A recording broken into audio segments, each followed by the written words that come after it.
This is really cool. You're gonna love this. This piece of round pipe right here is a subwoofer port. I mean, you take a round pipe like that and put a flare on the end of it, it becomes what we call an arrow port. Arrow ports are awesome because that flare is gonna smooth the transition from the port to the outside air, and it's gonna cut down on port noise, also called chuffing. That's gonna let you drop down to a smaller inside diameter port tube, and smaller diameter port tubes can be shorter to get the same tuning frequency. Not only does that flare shape give you an advantage, a round port is better than a square port. A round port will have a smaller hydraulic diameter for a given area. But even though round ports are better, I hardly ever use them, and there's a really good reason why. It's just easier to fit a slot port into a subwoofer box. Because these commercially available ports never come with port bends or elbows. So if you want to use one that's already flared without making your own flares with a heat gun and a bowling ball, you're kind of stuck with straight ports. That often means porting to the side of the box when you'd rather port to the front of the box. There's no reason why you can't just go to Home Depot and buy plumbing fittings like this 2-inch elbow right here and attach them to the commercially available port tubes so that you can have a flared port and an off-the-shelf elbow.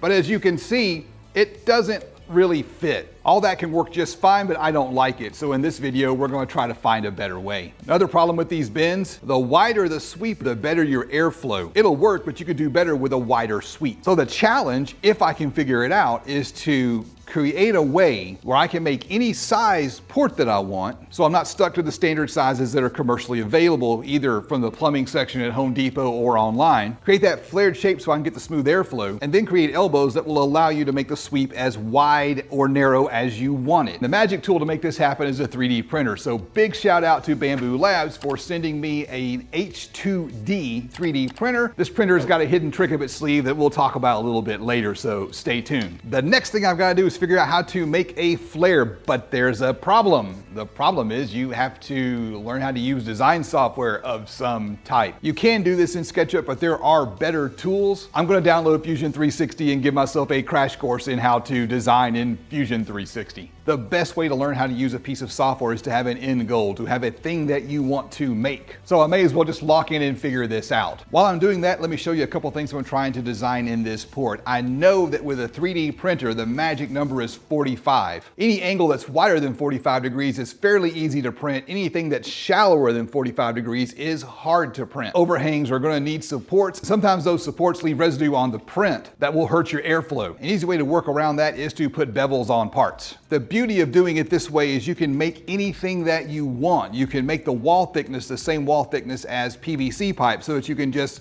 maybe print your own flares or your own elbows and mount them to the PVC pipe. More on the elbows in just a little bit. The really tricky part of this is the part where the flare itself merges into the flange. That's where you're going to have an overhang issue if you're printing it flange side down. There are some things you can do in the 3D printer software to help with that. I'll show you those in a bit. Let's send this thing to the printer and see how it turns out. This is prototype number 1, and there are some problems. Right here, this stringy stuff, that's going to be your biggest problem when you're trying to print these flares. What I'm going to do is I'm going to go into the slicer software and I'm going to change the layer height. With a lower layer height, I should get less stringiness and a better print, but it will take longer when you do that. All right, this one looks a whole lot better. What do you think about that cool swirl? More on that in a bit. After printing a few more prototypes, what I've realized is it's better probably to print like this, where the flange is at the top, but you still want to lower your layer height than here so those layers have a better chance at bonding. Okay, I left something off of this one. I really need screw holes. It's pretty easy in the software to make a hole inside the flange, but the way this works is most of the flange is empty. There's infill inside the flange that just provides some support and a little bit of rigidity. Most of the strength comes from the walls. So what you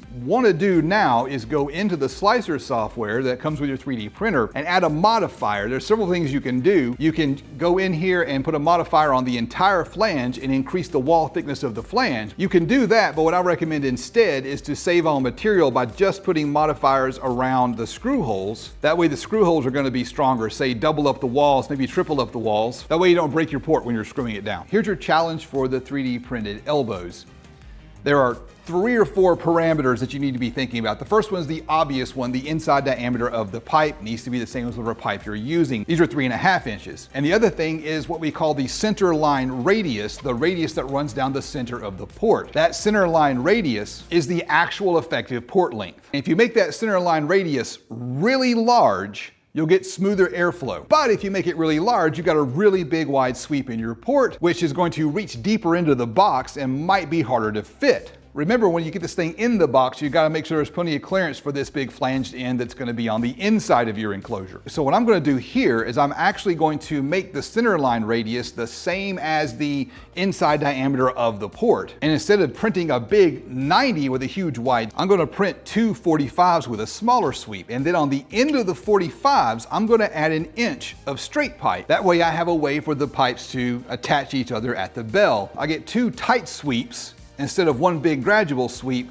and the port doesn't reach as far into the box, giving me more room for clearance inside of the. Okay, off camera, I mocked up a prototype box. And so what I'm gonna do is I'm gonna assemble my port. I've got a little bit of slack here, so I need to make my port holes a little bit smaller. And I'm gonna attach this 45 here, just using tape. And the second 45, now the flanged end.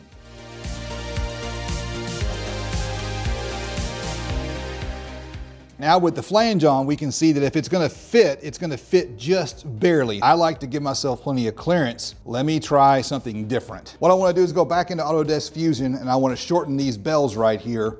And that's gonna give me an extra inch here, probably close to an extra inch here. This will be shorter. Let's redesign that and print that up real quick.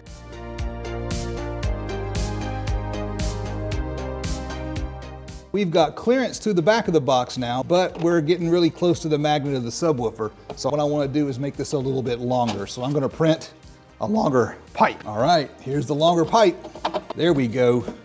Now we've got adequate clearance to the back and adequate clearance between the subwoofers. So this is going to fit.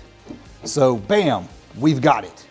So that's your proof of concept. And now that you know that you can print pretty much anything that you can imagine, the possibilities really begin to open up. If you were to go buy your elbows from a big box store, they're only available in 90, 45, and sometimes 22.5. Imagine you had a subwoofer box with a slanted front. The beauty of printing your own is you can print any angle you want. So this is 15 degrees. So if I were to kick my box back to say a 75-degree angle, this 15-degree bend will get me back to parallel with the bottom of the box, helping with clearance issues and making it easier to build a support for the port inside the enclosure. But it's more than just that. Most 3D printers on the market today can do multicolor prints. It's just a matter of ordering one of these big multiple spool holders. Bamboo calls theirs an AMS. And that's going to allow you to switch colors on the fly. And that lets you make something really amazing like this right here. I went into Autodesk Fusion and just put a twist inside my design, pick two different colors inside the Bamboo Lab software,